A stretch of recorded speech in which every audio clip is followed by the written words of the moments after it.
el calor se propaga a través del espacio por medio de la radiación infrarroja. Son rayos como cualquier tipo, alfa, gamma, beta, etc.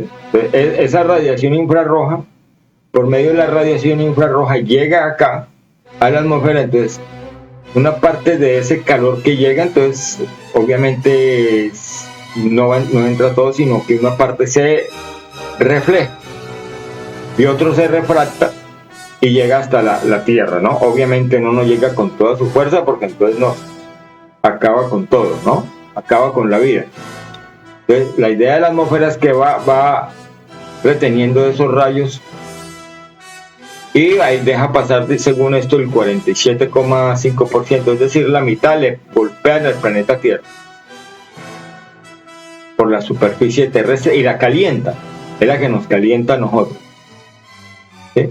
Entonces, de ahí en adelante, ¿qué pasa? Hay un porcentaje de este 23% que se queda en la atmósfera y otro y este otro que se refleja en la noche, ya cuando se pasa del día a la noche, empieza también a salir, ¿no? La Tierra, obviamente, si no hubiese día y noche, también un lado sería totalmente un desierto y el otro sería congelado. El cambio de día y noche es lo que permite el calentamiento y enfriamiento del planeta, ¿no? Y que haya vida. Todos son condiciones que se van dando, ¿no? Para la creación de la vida. Entonces, sostener la vida. Entonces, esa radiación infrarroja que va en forma de calor, esa onda que va en forma de calor, se llama radiación infrarroja, que no se ve a simple vista, no está en la gama visible, que para verla toca con aparatos de visión nocturna, que es los que usan calor. Todos los cuerpos emiten calor. Según leí, el que no esté en cero absoluto,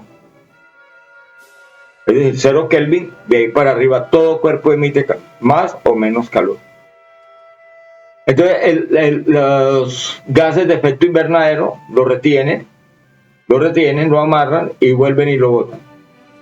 Lo retienen y vuelven y lo botan. Entonces, así se la pasa ese proceso, entonces no lo dejan escapar al espacio exterior. Y nos vuelven aquí lo que llaman como un invernadero. Ustedes ya conocen. Un gran ejemplo que puedo hablar sería aquí en la casa donde yo vivo. Tengo mi cielo raso, ya llega en la noche y la casa sigue caliente. Y por a las 2, 3 de la mañana, ahí está encerrado todo ese calor, no se escapa, ¿no? Entonces, mantengo caliente. Que al otro día en la mañana el calor sigue atrapado y vuelve nuevamente a comenzar el sol a calentar. Entonces eso causa de que ya al otro día pues vaya a ver que me caliente más la casa, ¿sí? Si no es por días que son más fríos, entonces esto ya aquí sería un infierno total. En eso consiste los gases de efecto invernadero que más normales, que están tratando como gases que afectan el clima de la Tierra, es el metano, el CH4 y el dióxido de carbono, CO2, y el óxido nitroso, NO2. ¿sí? Esos tres, vamos a mirar esos tres de momento, que se producen por la actividad humana y también los produce la naturaleza. ¿sí? El metano es 34 veces más caliente que el dióxido de carbono, y el óxido nitroso es 300 veces más caliente que el dióxido de carbono. Con esa equivalencia es que ya se sacan las toneladas equivalentes de dióxido de carbono cuando ya nos referimos a huella de carbono o en general a gases de efecto invernadero. Entonces, vuelvo y les aclaro, ¿no? Les repito, esos gases que acabamos de nombrar retienen la radiación ultravioleta, que es la que lleva el calor y no la deja escapar, aumentando la temperatura del planeta. Eso es todo lo del efecto invernadero.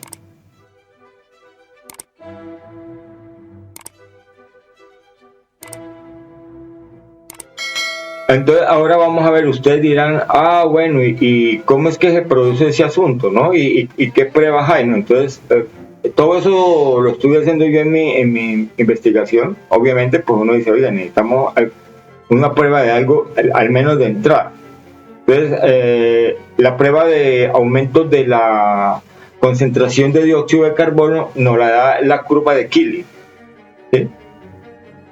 El señor Keeling es un estadounidense que estuvo ahí en Hawái haciendo observaciones y se dedicó a hacer mediciones de dióxido de carbono aquí en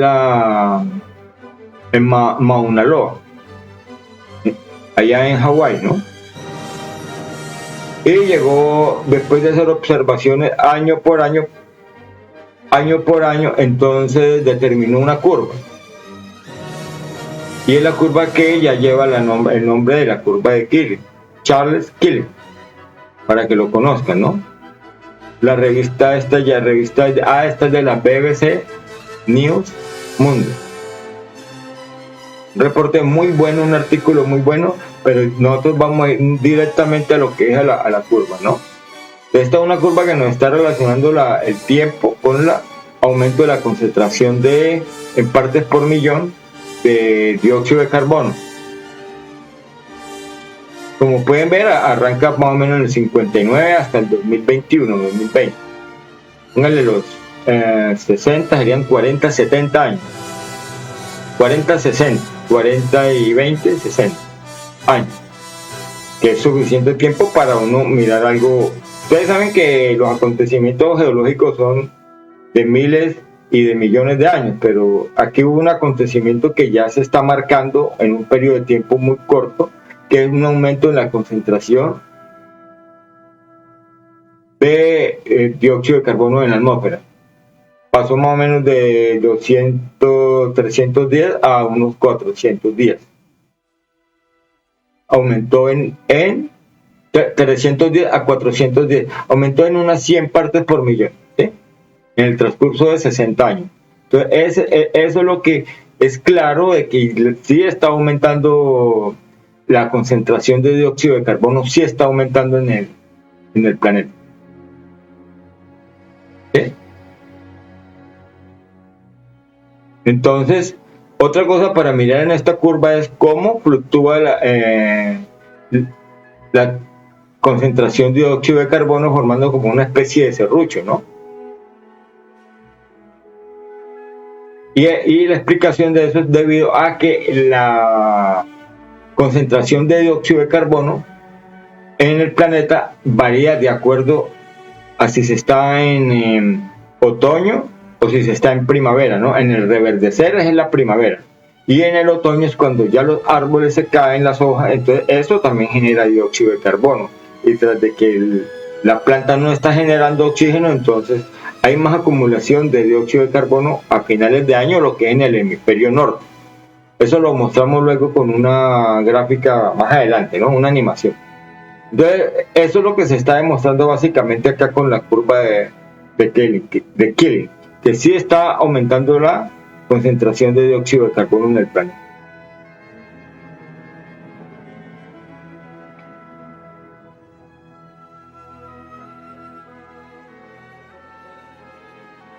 Más gráficas, porque entonces necesitábamos más gráficas porque también necesitamos conocer cómo, es decir, qué tan cierto es que está aumentando la temperatura del planeta conforme aumenta la concentración de dióxido de carbono, ¿verdad? Entonces, para eso me ayudé aquí de esta publicación, Cambio Climático de Energía, del 5 de marzo de 2011, muy interesante, ¿sí? Donde nos aparecen las mismas fechas más o menos que teníamos hasta el 2010, es decir, serían del 59, 60 hasta el 2010 serían 50 años, donde aquí ya nos aparece el serruchito más menudito de la curva de Keeling, y nos aparece en rojo la temperatura del planeta, ¿no? Este es el eje de temperatura del planeta. Entonces, tiene subida y bajada, pero la tendencia siempre es decir, esta curva que está en azul no está promediando la que está en rojo, no.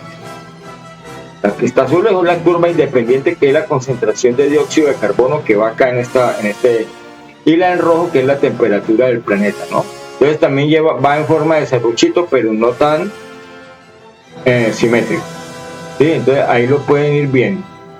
Entonces la tendencia, como nos podemos ver, es que la temperatura va aumentando, va disminuyendo, van a haber años más calurosos, van a haber años más fríos, menos calurosos, y la tendencia diría que de 11,8 a 34, a 14,5 por decir, serían más o menos unos 0,7 grados, ¿sí? Que ha aumentado la temperatura del planeta en el 0,7, 0,8, pongan, 0,9. Al grado no alcanza a llegar al grado, ¿no?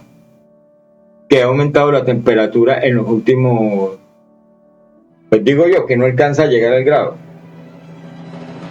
Porque aquí tengo 11,7 y aquí tengo 14,6, no, y arranca por acá, entonces, pero sí está en 0,7, 0,8 más o menos, en lo que se ha incrementado la temperatura del planeta debido, de acuerdo a esa correlación, al aumento en la concentración de dióxido de carbono. Unos 0,8 grados se ha aumentado. Es todo lo que nos está mostrando esa curva.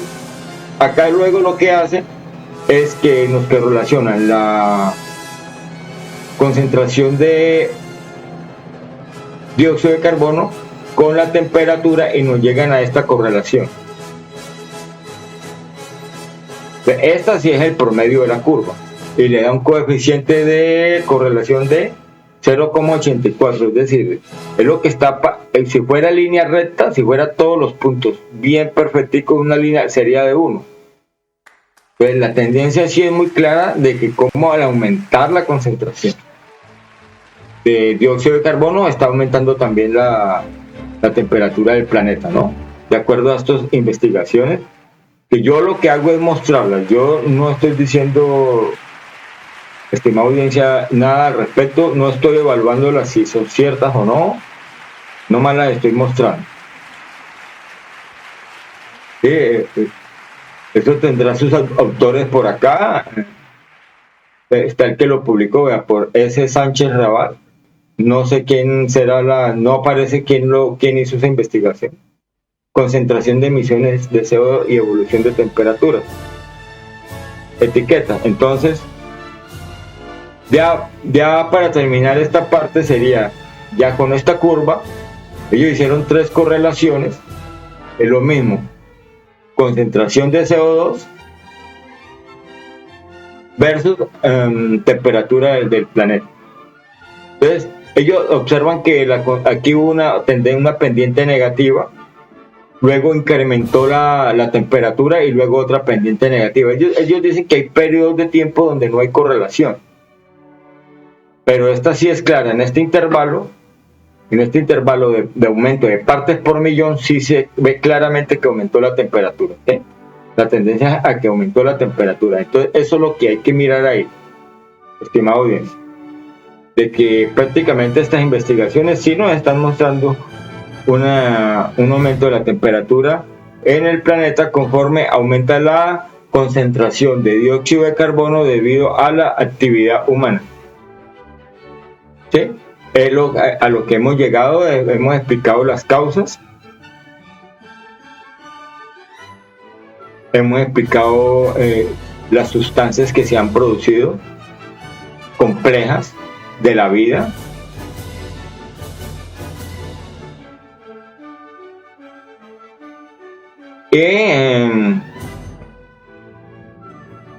Como decir aquí los hidrocarburos. Los hidrocarburos todos llevan carbono e hidrógeno.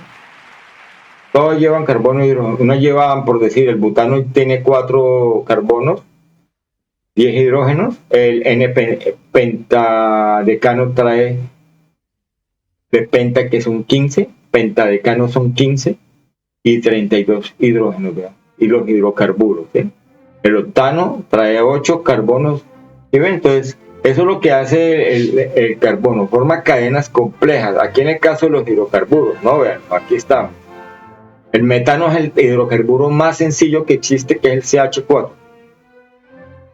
Y estos hidrocarburos provienen de la vida, provienen de la descomposición de la materia orgánica, ¿sí? Que formaron también cadenas bastante complejas. bastante complejas como las que tenemos acá acá en esta parte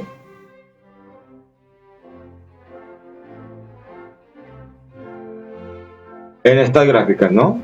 Ya que tienen ya que ver con el alimento de la vida, la fructosa, la glucosa, los aldehídos, las proteínas, los ácidos nucleicos. El carbón, entonces, sabemos que ya es el elemento de la vida y que sin él la vida no es posible. ¿Sí? Aquí están los ácidos nucleicos. ¿Sí? Que el carbono está rondando en toda la atmósfera, formando un ciclo, que su aumento de concentración en la atmósfera de dióxido de carbono, ya como gas, aumenta la temperatura de la Tierra debido a el efecto invernadero, que es atrapar la radiación infrarroja en la atmósfera.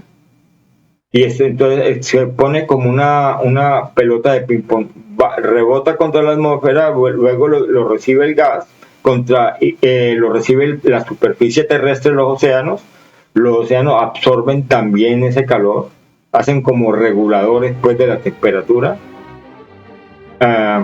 Ya, estimada audiencia, ya lo que es regulación de la temperatura terrestre es un tema bastante complejo, que yo no me puedo extender tanto hasta allá, porque eso sí ya se lo dejamos a la comunidad internacional, ¿no? Por lo mismo yo digo de que la meta que se trazó la COP, Conference of the Parties, o Conferencia de las Partes, sobre el cambio climático en la ONU, están con base en la temperatura de 1,5 a 2 grados centígrados. Son metas que están sobre resultados, y reducir, por decir, las emisiones de gases de efecto invernadero producidas por el hombre no significa de que vaya a seguir, vaya a cambiar mucho las cosas de acuerdo al clima del planeta, porque, como les digo, son demasiadas variables que participan en el cambio climático, ¿sí? Sino que yo lo que hago aquí es exponer lo que dice la comunidad científica, y no soy negador de que haya aumento de la temperatura, de que los polos se estén descongelando. Porque yo no he estado en los polos, ¿sí? No he estado ni en el polo sur ni en el polo norte, que los páramos se estén descongelando, etcétera, que los niveles de las aguas estén subiendo. Yo prácticamente no estoy en la capacidad de decir si está ocurriendo un cambio climático o no, pero lo que hago es mostrar la información que aparece acá, en mirarla y darnos cuenta de que obviamente por lo mismo, sea por culpa de nosotros, de emisiones por actividad humana o no, debemos tener mucho control sobre esas emisiones, ¿no? Pero no garantiza, es decir, debemos seguir trabajando en el asunto, pero eso no garantiza de que no garantiza de que la temperatura del planeta vaya a dejar de aumentar, o en un momento dado puede comenzar a disminuir, como lo vimos aquí en esta gráfica, ¿no? En esta gráfica que hay partes años donde la temperatura fue más baja, y otras donde hubo picos, ¿sí? Entonces, es lo que yo puedo concluir de esto, estimada audiencia, de esta parte de esta presentación, de que sí es un hecho que científicamente es probable, se puede comprobar, que es probable también, de que se está produciendo un cambio climático, más no significa que el hecho de que dejemos de emitir y controlemos vaya a cambiar mucho las cosas, ¿no? Entonces, eso es lo que tenemos que entrar a pensar acá, pero obviamente hay que seguir con las regulaciones, para que esas emisiones ya al menos sepamos cuánto se está emitiendo y la manera como vamos a trabajar para ir cambiando esa situación, ¿no? Es todo, pero como les digo, no significa que las metas que está proponiendo la ONU y que lleve a sacrificios enormes, como pasó aquí en Colombia con el presidente Petro, que paró los contratos de petroleros, los contratos de exploración petrolera, sabiendo que hubiera sido mucho mejor, es mucho mejor colocarle un límite a la explotación de carbón y a la explotación de petróleo de petróleo, porque el gas sí lo vamos a necesitar de a huevo para las cocinas de las casas. Eso el gas sí lo vamos a necesitar y no hay manera de reemplazarlo. ¿Sí? Entonces, que sigamos trabajando con los alternativos, etcétera. Entonces, a la política de Petro de parar, en vez de haberle colocado un tope, es decir, de haber dicho Colombia no va a producir sino su autosuficiencia y ya, y un poquito más para las empresas exportadoras que se quieran llevar, ya. Y lo demás lo neutralizamos por medio de la reforestación, energías alternativas, todo lo que se puede hacer por el lado de energías alternativas, de aumentar la eficiencia energética, de dejar de que las petroleras controlen más las emisiones de no solo de dióxido de carbono, sino de metano. Todas las medidas que se puedan hacer, muy de acuerdo con eso de que se haga, etcétera, ¿sí? Pero lo que se debe hacer no es dejar de firmar contratos porque es una medida extremista. Que el consenso de París no está enviando a medidas extremistas. ¿Cómo le va a mandar a parar la contratación o la producción a países que están en el desierto? Que muchos son petroleros, están en el desierto, a parar la producción, o a reducirla a límites que son inmanejables de acuerdo a sus balances económicos, ¿sí? Pero todos sí estamos de acuerdo en los países del mundo, son casi 200 países, que ya todos estamos de acuerdo en que sí, obviamente hay que tener mucho cuidado con ese tema, ¿no? Más los compromisos son de acuerdo a las capacidades que se tengan. Entonces, por eso yo les planteaba de que se debe colocar un límite, por decir, para petróleo, 800.000. Colombia está consumiendo, póngale, unos 300.000 barriles diarios, 450.000, por decir, 500.000 barriles. Ponerle límite al consumo ya, la producción. Pero como hay una parte que se está exportando, entonces quedaría más o menos de 800.000 barriles diarios a 1.000.000 de barriles que se pueden neutralizar fácilmente con nuestra selva, ¿sí? Y lo mismo también mano dura contra la deforestación. Mano dura, es decir, como dicen, la zanahoria y el garrote, las dos terapias que hablan. Entonces, eso sería todo, estimada audiencia, hasta esta parte de esta presentación. Muy amable, gracias.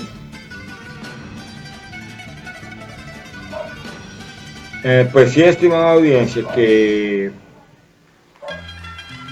científicamente yo puedo decir de que hay muchas pruebas de que se está produciendo un aumento de temperatura, de concentración de dióxido de carbono, y también que sí ha habido un aumento de temperatura de acuerdo a lo que habla la comunidad científica. Yo personalmente no estoy trabajando en ese tema para yo ponerme a decir las cosas son así o son así, ¿no?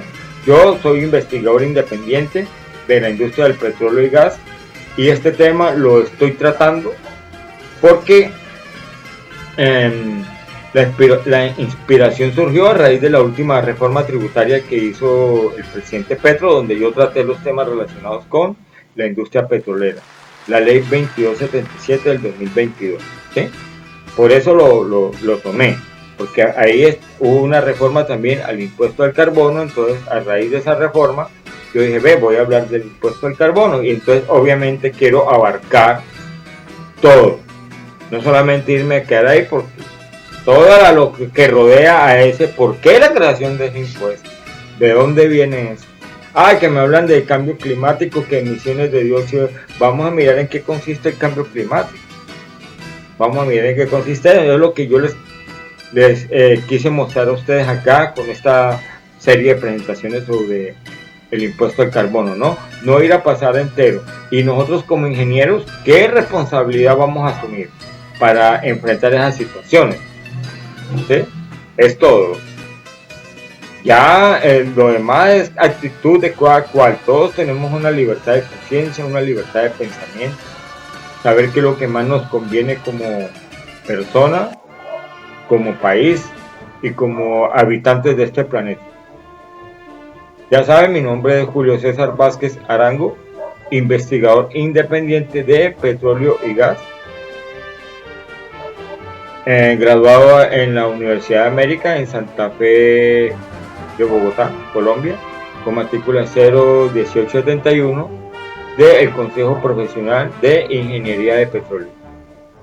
Entonces, muy agradecido por esas donaciones, estimada audiencia. Como ustedes saben, ya mi computadora ya quedó obsoleta, ya no, de momento no hay forma de hacer más presentaciones con esta computadora porque le carga uno los programas, entonces ya se pone demasiado lenta y llega un momento en que se bloquea. Entonces sí estamos requiriendo tecnología en general para hacer estas producciones. Pero ahí vamos poco a poco, estimado audiencia. Muy amable, gracias por su atención. Que tengan un resto de año, esta otra mitad de año 2025 muy felices con sus familias, trabajando en armonía y en paz con Dios, con la naturaleza. Gracias.